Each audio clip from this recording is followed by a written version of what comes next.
Electromagnetic. तो पहले तो इलेक्ट्रोमैग्नेटिक है और इसके बाद फिर हम लोगों को बात करना है इंडक्शन।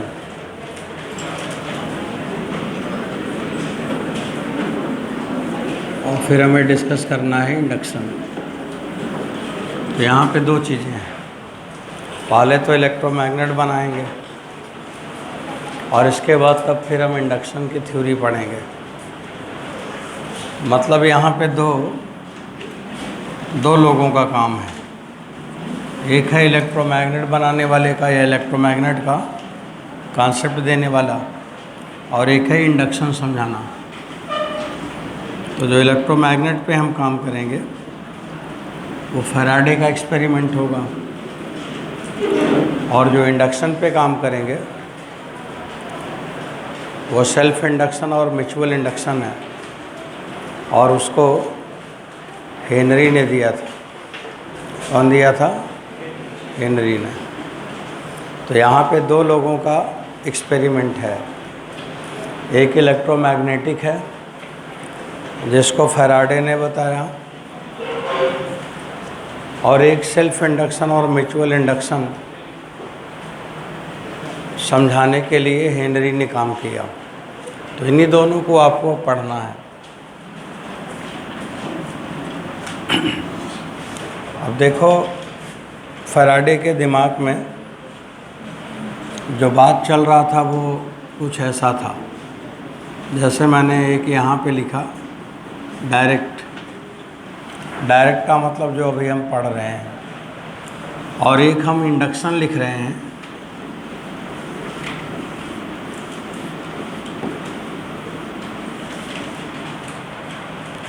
तो एक है डायरेक्ट और एक है इंडक्शन। ये मैंने ऐसे दो वर्ड यूज़ किया, डायरेक्ट का मतलब जो हम पढ़ रहे हैं और इंडक्शन का मतलब जो पढ़ना चाहते हैं। तो अभी आप ये पढ़ रहे थे कि अगर कोई करंट लूप हो या लूप के पहले कोई वायर हो जिसमें करंट फ्लो कर रही हो, तो करंट वाला वायर हो और उसको मैग्नेटिक फील्ड में रख दिया जाए,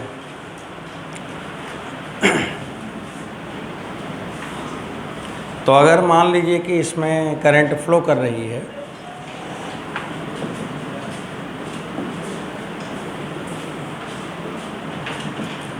इस वायर में करंट फ्लो कर रही है,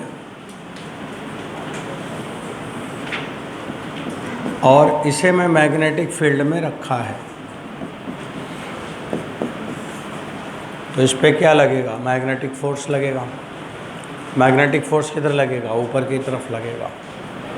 तो अगर इस वायर को मैंने फील्ड में रख दिया और उसमें करंट फ्लो करे तो यहाँ पे फोर्स आएगा।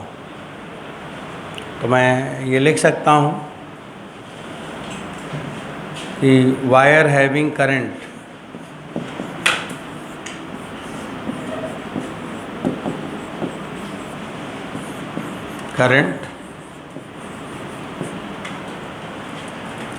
in magnetic field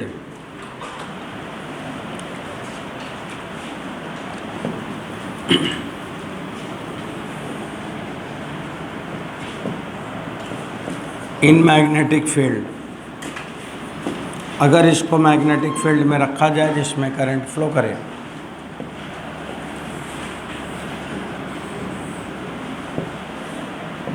in magnetic field, तो यहाँ पे फिर क्या आएगा? एक्सपीरियंस। तो वायर पे फोर्स आएगा, तो आप यहाँ पे लिख सकते हो कि वायर एक्सपीरियंस मैग्नेटिक फोर्स। ये आपने भी पढ़ा था। एक तो आपने ये पढ़ा कि अगर किसी वायर में करंट फ्लो करे और उसको मैग्नेटिक फील्ड में रख दिया जाए तो उसके ऊपर, वायर के ऊपर मैग्नेटिक फोर्स लगेगा। दूसरा आपने ये भी पढ़ा है कि अगर मान लीजिए कि कोई लूप ले लिया जाए और उसमें करंट फ्लो कर रही हो, आप उस लूप को जिसमें करंट फ्लो कर रही है आप करंट लूप भी कर सकते हो। और अगर उसको फील्ड में रख दिया जाए, लूप है, क्लोज लूप है, और उसको फील्ड में रख दिया जाए तो उसके ऊपर क्या लगेगा? टॉर्क लगेगा। क्योंकि अगर वो लूप क्लोज हो गया तो वहाँ पे मैग्नेटिक मोमेंट आएगा और टॉर्क बराबर आप लिखोगे m×b, कल पढ़ा था। तो दूसरे नंबर पे हम ये लिख सकते हैं करंट लूप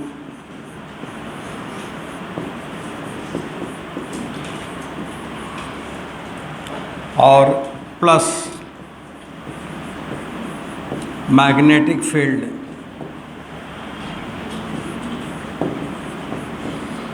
करंट लूप को मैग्नेटिक फील्ड में रख दिया जाए तो यहाँ पे उसके ऊपर क्या लगने लगता है? टॉर्क लगने लगता है। तो बच्चों ये हो रहा था, ये हम लोगों ने मैग्नेटिक इफेक्ट ऑफ करंट या मैग्नेटिक फोर्स टॉर्क अभी पढ़ा है। ये हो रहा था, इसका लोग एक्सपेरिमेंट कर रहे थे। अब फैराडे ये सोच रहे थे, फैराडे के मन में ये चल रहा था कि अगर हम किसी मैग्नेटिक फील्ड में, जैसे मान लो यहाँ पे मैंने इस जोन में मैग्नेटिक फील्ड प्रोड्यूस कर दिया, यहाँ पे मैग्नेटिक फील्ड है,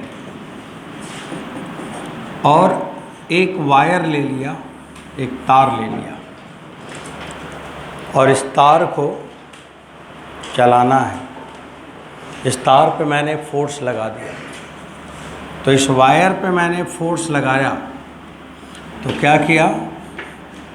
मोशन हुआ फोर्स के कारण, और जब मोशन होगा फोर्स के कारण तो इसमें करंट आनी चाहिए। तो उन्होंने बोला कि अगर मान लीजिए कि इसमें करंट फ्लो करेगा तो फोर्स लगेगा, और अगर इस तार को छोड़ दिया जाए तो ये तार इधर की तरफ इस फोर्स के कारण मोशन करेगा।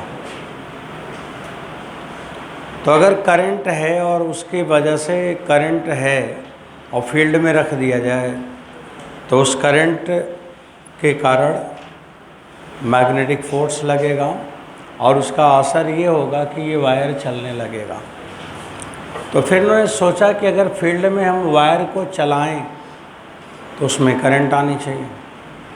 अगर करंट है तो चलेगा, और चलाएं तो करंट आए। उन्होंने यही सोचा कि अगर करंट है तो चल रहा है, तो फिर अगर हम किसी को चलाने लगे तो उसमें करंट आ जाए।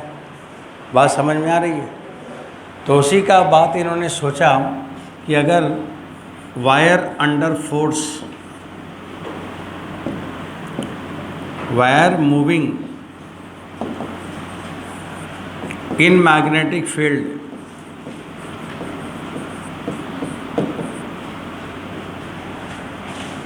इन मैग्नेटिक फील्ड, तो यहाँ पे क्या आना चाहिए? करंट एलिमेंट होना चाहिए।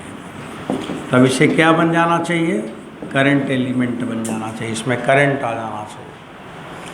तो यहाँ पे लिखा है कि अगर वायर है जिसमें करंट नहीं है, इसको चलाया जाए मैग्नेटिक फील्ड में तो क्या बन जाना चाहिए? करंट एलिमेंट बन जाना चाहिए। जब करंट एलिमेंट को हम फील्ड में रखते हैं तो चलने लगता है। तो अगर फिर तार को हम चलाने लगें तो उसमें करंट आना चाहिए। ये इनके दिमाग में चल रहा था, फैराडे के वो वाली बात जिधर मैंने इंडक्शन लिखा।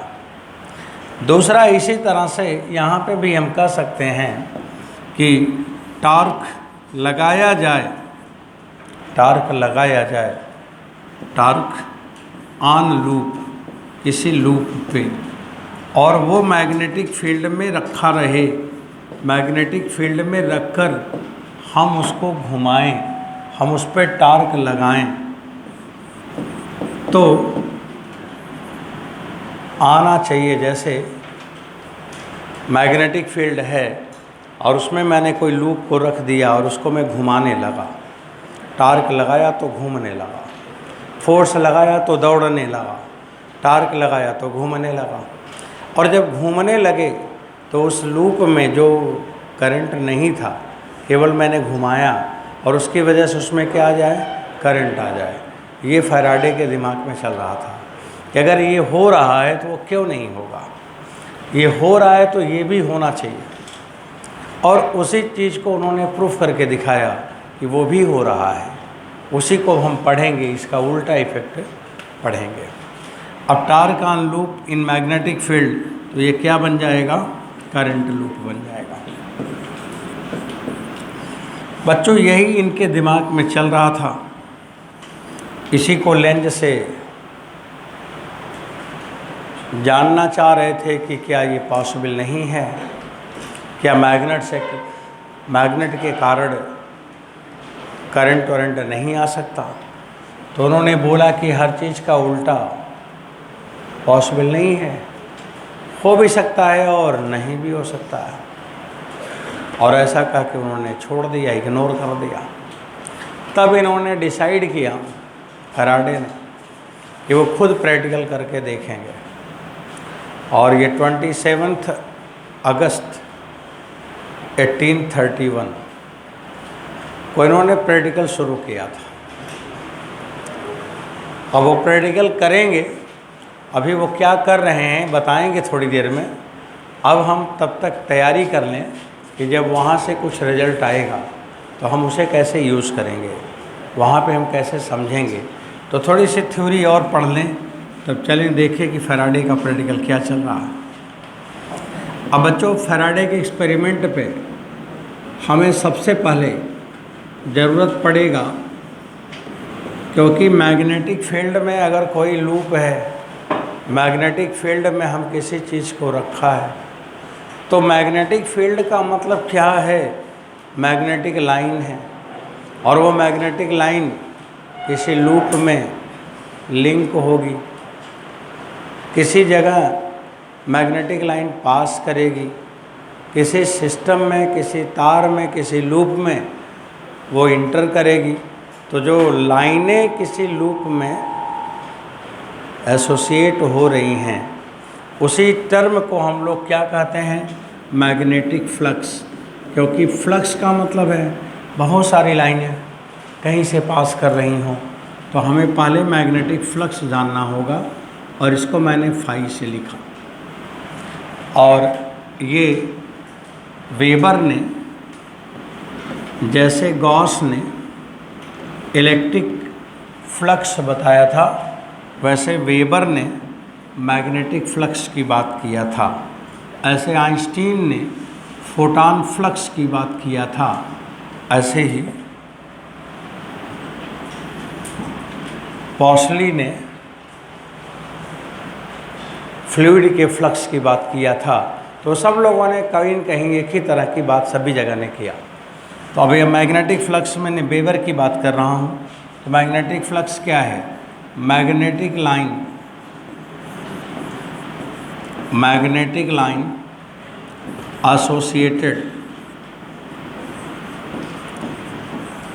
associated with surface.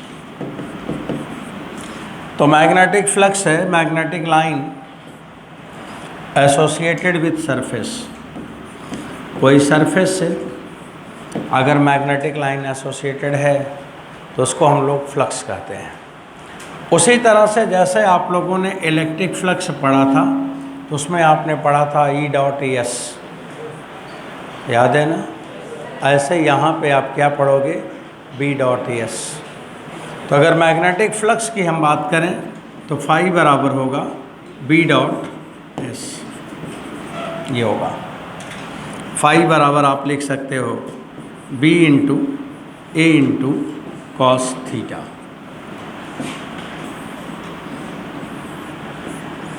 जहाँ पे ए एरिया है और थीटा एंगल है फील्ड और सरफेस वेक्टर के बीच में। सरफेस वेक्टर तो समझते हैं, सरफेस वेक्टर क्या होता है, ऑलवेज नॉर्मल टू सरफेस। जैसे ये बोर्ड का एरिया तो ये बोर्ड का एरिया है, लेकिन अगर सरफेस वेक्टर पूछा जाए तो अगर हम इधर देख रहे हैं तो ये जो पेन है ये सरफेस वेक्टर है। तो सरफेस वेक्टर हमेशा किधर है? नॉर्मल है, आउटवर्ड है। गॉस थ्योरम में आपने पढ़ा है, वही सरफेस वेक्टर यहाँ भी है। अब बच्चों फाई बराबर बी ए कॉस थीटा लिखा। अब हमें यहाँ पे आज कुछ ज़्यादा बात नहीं करनी है, इधर उधर की थोड़ी सी बात समझनी है। अब आपको सबसे पहले मैग्नेटिक फील्ड की यूनिट जाननी है। फील्ड की यूनिट की बात कर रहा हूँ। Unit of magnetic field, unit of B. अभी हमने कहीं पे मैग्नेटिक फील्ड की यूनिट थोड़ी निकाली थी, हमने मैग्नेटिक फील्ड पढ़ना शुरू कर दिया, मैग्नेटिक फोर्स तक पढ़ ले गए, और बस मैंने ये बोला था कि मैग्नेटिक फील्ड को टेस्ला लिख लो। आप लोगों को ज़रूरत पड़ी कि मैग्नेटिक फील्ड हमें लिखना है, तो मैंने कहा कि टेस्ला लिख लो बस, पर कहीं यूनिट नहीं निकाली थी। पढ़ा तो था मैग्नेटिक फील्ड के फार्मूला, यूनिट वहाँ नहीं निकाला, क्योंकि वहाँ पे यूनिट निकालता तो लेंदी कैलकुलेशन था, और यहाँ पे निकालूँगा तो आसान कैलकुलेशन है, तो इसलिए आसान हो गया तो मैं निकलवा देता हूँ फील्ड की भी यूनिट। अब अगर बी की यूनिट निकालोगे तो आपको लिखना पड़ेगा फाई अपान एरिया, और बच्चों मैग्नेटिक फ्लक्स की यूनिट होती है वेबर, और एरिया माने मीटर स्क्वायर। ये हो गया, तो यूनिट ऑफ बी हो गया वेबर पर मीटर स्क्वायर। अब इधर फिर लिख रहे हैं, मैं आगे फिर लिख रहा हूँ, जैसे मैंने लिखा 1 वेबर, ये फाई माने वेबर है, और बी को आप लिख सकते हो, बी को बी बराबर एफ अपान आई एल। पढ़ा है, एफ बराबर क्या था? B I L. तो बी बराबर आप लिख सकते हो F upon I L into area. अब मैंने कहाँ पे लिखना शुरू कर दिया? यही फाई बराबर बी ए को दोबारा से लिख रहा हूँ कि जैसे 1 वेबर क्या है। अब मैंने मैग्नेटिक फ्लक्स में तो लिख दिया वेबर अपान, सॉरी फील्ड में तो लिख दिया वेबर अपान मीटर स्क्वायर, और फ्लक्स की यूनिट है वेबर, लिख दिया। लेकिन 1 वेबर को भी हम किसी दूसरे टर्म में क्या लिख पाएंगे, उसी को देख रहे हैं कि 1 वेबर को और क्या कह सकते हैं, मैग्नेटिक फ्लक्स को और क्या कह सकते हैं। अब ये बच्चों फोर्स इंटू एरिया अपान करंट इंटू लेंथ लिखा। अब अगर एरिया में लेंथ से डिवाइड करो तो क्या आएगा? हाँ लेंथ ही आएगा, हाँ विड्थ भी कह सकते हो आप, यही समझो, डायमेंशन से मतलब समझो, यूनिट से मतलब समझो। तो ये फोर्स हो गया और ये लेंथ हो गया, और फोर्स इंटू लेंथ करोगे तो वर्क डन आ जाएगा, वर्क डन आ जाएगा, और आई माने करंट आ जाएगा। तो अगर हमें वर्क डन पता हो जाए और उस वर्क डन में करंट से डिवाइड कर दें तो वो भी किसके बराबर हो जाएगा? मैग्नेटिक फ्लक्स के बराबर। तो work done per unit current joule ampere. अब इसे वर्क डन को आप लिख सकते हो जूल एम्पियर, यहाँ ऐसे लिखेंगे। जब भी कोई यूनिट हमें मिल रही है तो हम उसे बॉक्स में बंद कर रहे हैं। अब हम चाहें तो 1 वेबर को लिख सकते हैं 1 जूल अपान एम्पियर। मान लीजिए किसी ने कह दिया कि 2 एम्पियर की करंट मिल रही है और 100 जूल वर्क हो रहा है। 2 एम्पियर की करंट आ रही है और 100 जूल वर्क हो रहा है, तो मैग्नेटिक फ्लक्स कितना है? हाँ, अब यहाँ पे वर्क डन में करंट से डिवाइड कर दिए तो मैग्नेटिक फ्लक्स आ गया कि नहीं? मान लो अगर यही सवाल पूछ ले कि 2 एम्पियर करंट में 100 जूल वर्क हो रहा है, तो मैग्नेटिक फ्लक्स कितना होगा। तो जो नहीं पढ़े होंगे तो क्लीन बोल्ड हो जाएंगे सीधे सीधे, वो तो फार्मूले को सेट ही नहीं कर पाएंगे और सवाल छोड़ के सीधे बैरंग घर वापस आ जाएंगे, क्योंकि कभी उन्होंने सोचा ही नहीं। इसलिए यूनिट को ज़रूर सोचना चाहिए। यही बेसिक फिजिक्स है। बच्चे बोलते हैं कि हमें बेसिक नहीं आती है, अभी बेसिक सीखोगे तब आएगा ना। यही बेसिक है जो भी आप पढ़ रहे हैं। कुछ नहीं करना है, यूनिट से चीज़ों को सेट करना है। तो बच्चों ये 1 वेबर हो गया 1 जूल अपॉन एम्पियर। ये ध्यान रखना है।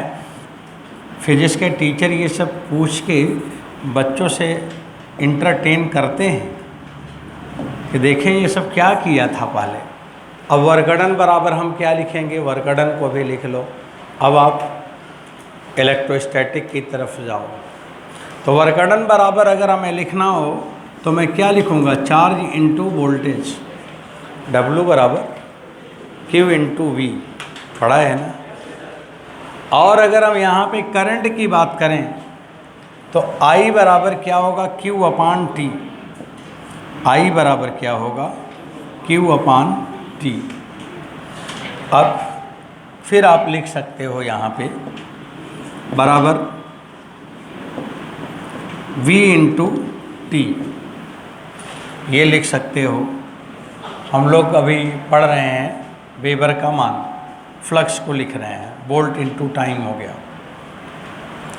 अब यहाँ पे बच्चों फिर एक यूनिट आ रही है, एक बात फिर आ रहा है कि अगर हमें लिखना हो 1 वेबर, तो 1 वेबर बराबर क्या लिख सकते हो, 1 वोल्ट इंटू सेकेंड।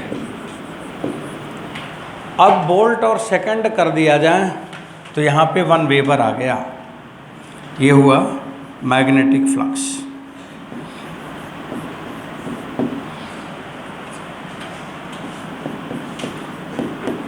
ये मैग्नेटिक फ्लक्स है और मैग्नेटिक फ्लक्स क्या है, वोल्ट इंटू टाइम। ये मैग्नेटिक फ्लक्स है वोल्ट इंटू टाइम। इसी के पैरेलल में इस साइड में हम लिख रहे हैं, आपने पढ़ा है इसलिए लिख देता हूँ, लिखा था आप लोगों ने, इलेक्ट्रिक फ्लक्स। अगर इलेक्ट्रिक फ्लक्स से पूछा जाए तो उसको लिखा जाता था volt into metre, volt metre लिखा था। इलेक्ट्रिक फ्लक्स की पहली डिफिनीशन जब इलेक्ट्रिक फ्लक्स की यूनिट लिखा था, तो जब हम पढ़ा रहा था कि electric flux due to electric field, तो लिखा था फाई बराबर E इंटू एरिया, याद है ना, E डॉट एस। तो E का मतलब वोल्ट पर मीटर और एरिया माने मीटर स्क्वायर, तो वोल्ट पर मीटर इंटू मीटर स्क्वायर, तो क्या हो जाएगा, वोल्ट मीटर। तो बच्चों इलेक्ट्रिक फ्लक्स होता है वोल्ट मीटर और मैग्नेटिक फ्लक्स होता है वोल्ट सेकंड। तो उसमें वोल्ट सेकंड है और इसमें वोल्ट मीटर है। समझ आ रहा है? तो ये वोल्ट मीटर और ये वोल्ट सेकंड है। मतलब दोनों में समझ में बात आने लगी कि इलेक्ट्रिक फ्लक्स में डिस्टेंस आ रहा था और मैग्नेटिक फ्लक्स में टाइम की बातें चल रही हैं, तो वो टाइम डिपेंडेंट होने जा रहा है। अब मैंने लिखा है 1 वेबर बराबर 1 वोल्ट सेकंड। वो जो पैच में लिखा जा रहा वो इम्पॉर्टेंट है, जैसे ये है, ये पूछा जाता है, ये पूछा जाता है, और ये आ कैसे रहा वो तो इधर दिखाया जा रहा है। अब आपको ये पता चला कि 1 वेबर बराबर 1 वोल्ट सेकंड। थोड़ा और आगे बढ़ते हैं बच्चों। मैंने जान लिया कि 1 वेबर और वोल्ट सेकंड में ये रिलेशन है। अब अगर हम लिखेंगे इन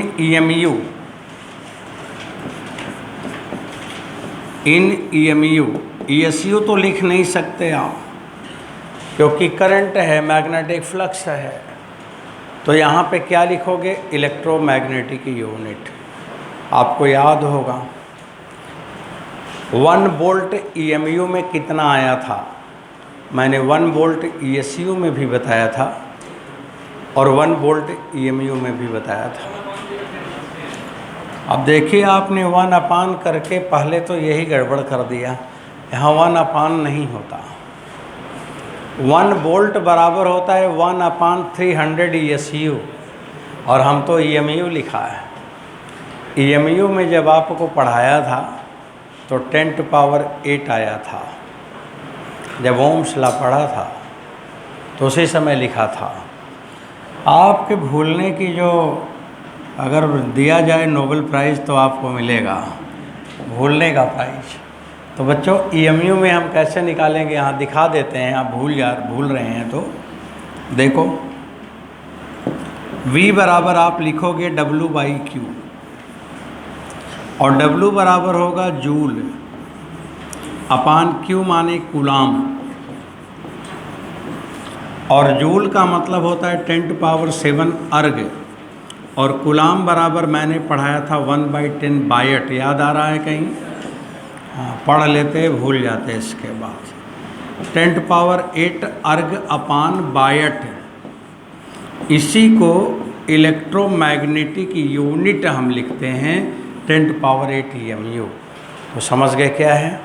तो 1 EMU 1 वोल्ट बराबर 10⁸ EMU, आप ऐसा लिख सकते हैं। अब अगर 1 वोल्ट बराबर 10⁸ EMU है तो फिर 1 वेबर कितना हुआ? देखो 1 वेबर कितना हुआ, तो 10⁸ EMU में सेकंड से मल्टीप्लाई कर दिया जाए। अगर हम पोटेंशियल को EMU में लिखें और उसमें टाइम से मल्टीप्लाई कर दें तो इसी को कहते हैं 10⁸ मैक्सवेल। क्या लिखते हैं? मैक्सवेल। तो बच्चों ये हुआ 1 वेबर बराबर 10⁸ मैक्सवेल। ये वेबर और मैक्सवेल दोनों मैग्नेटिक फ्लक्स की यूनिट है। किसी पेपर में पूछा गया था कि मैग्नेटिक फ्लक्स की यूनिट कौन सी नहीं है, तो उसमें एक वेबर लिखा था, एक मैक्सवेल लिखा था, और एक वोल्ट सेकंड लिखा था, एक वोल्ट मीटर लिखा था। तो कौन नहीं है? वोल्ट मीटर नहीं है, वो इलेक्ट्रिक फ्लक्स का था, बाकी सब मैग्नेटिक फ्लक्स का था। तो जानना चाहिए कि कौन नहीं है, कौन सा लिखोगे। अब पूछेगा कौन है, तो बहुत सारे हैं, सब लिखे तो जा रहे हैं कौन कौन है। तो बच्चों मैंने एक और अभी देखा, एक रिजल्ट और देखा कि 1 वेबर बराबर 10⁸ मैक्सवेल। तो 1 वेबर बराबर हुआ 10⁸ मैक्सवेल, ये हो गया। चलिए इतना इन्फॉर्मेशन आपको यूनिट के हिसाब से जानना था, जान गया। तो बच्चों एक बार ज़रा इसे पढ़ के सुना दो। 1 वेबर बराबर आपने क्या क्या पढ़ा है? 1 जूल अपान एम्पियर, 1 वोल्ट सेकंड, और 10⁸ मैक्सवेल। याद रहेगा, ये सब यही बेसिक है, आपके एग्ज़ाम में यही आ जाता है। तो बच्चे बोलते हैं कि थ्योरी वाला सवाल गलत हो गया। क्या फिजिक्स में कोई थ्योरी नहीं होता, इसीलिए थ्योरी के चक्कर में पढ़ते हैं तो सब चौपट हो जाता है। यहाँ कोई थ्योरी नहीं होता, यहाँ सब एप्लीकेशन है और सबको समझना है, समझने वाली सब बातें हैं। अब बच्चों फिर आगे चलते हैं। अब हम लोग लास्ट में फील्ड का यूनिट लिखेंगे। तो B बराबर आप लोगों ने लिखा है φ/A। तो यूनिट ऑफ B बराबर लिख सकते हो वेबर पर मीटर स्क्वायर, और वेबर पर मीटर स्क्वायर ऐसे मत लिखो। पहले हमने आपको बोला था टेस्ला ना, टेस्ला लिखा था, टेस्ला हुआ।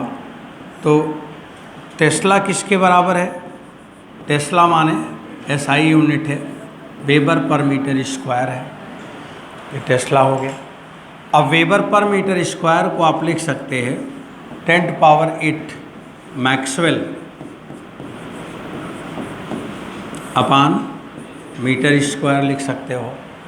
अब देखो, जब आपने मैक्सवेल लिख दिया ना, तो मीटर को सेंटीमीटर बना लो, क्योंकि मैक्सवेल में अर्ग आया था तो सीजीएस यूनिट की बात हो गई थी, इसलिए अब मीटर स्क्वायर यहाँ लिखना ठीक नहीं है। अब आप इसे लिख सकते हो 10⁴ सेंटीमीटर स्क्वायर बराबर लिख सकते हो 10⁴ गॉस, तो 10⁴ गॉस। तो गॉस भी किसकी यूनिट है? फील्ड के। मैग्नेटिक फील्ड की यूनिट में क्या क्या आ गया? टेस्ला आ गया, वेबर पर मीटर स्क्वायर आ गया, गॉस आ गया, मैक्सवेल पर सेंटीमीटर स्क्वायर आ गया। ये सब यूनिट है और कन्वर्जन है। आपको बच्चों अब यहाँ पे कोई कन्फ्यूजन तो नहीं है? तो पहले हमने यूनिट और कन्वर्जन की बात कर ली, अब थोड़ा और आगे चलते हैं।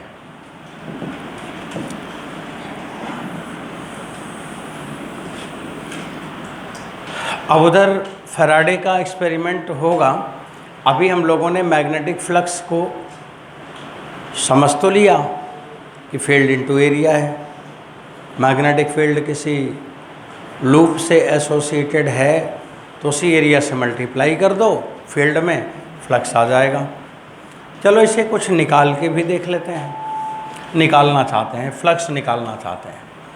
अब एक एग्जाम्पल लेते हैं। मैग्नेटिक फ्लक्स निकालने का सिर्फ बात हो रही है, और इसमें मान लो ये वायर है और इसमें करंट फ्लो कर रही है।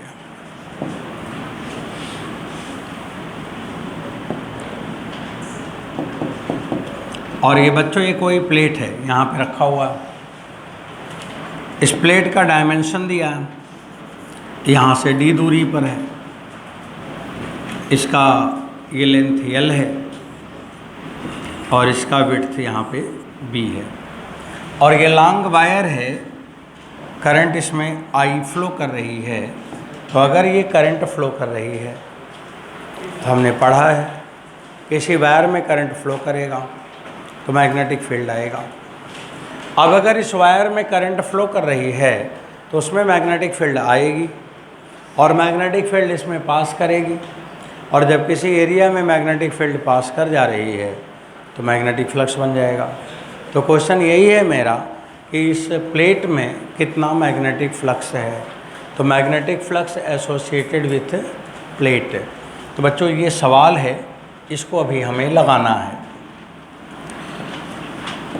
अब लिख रहे हैं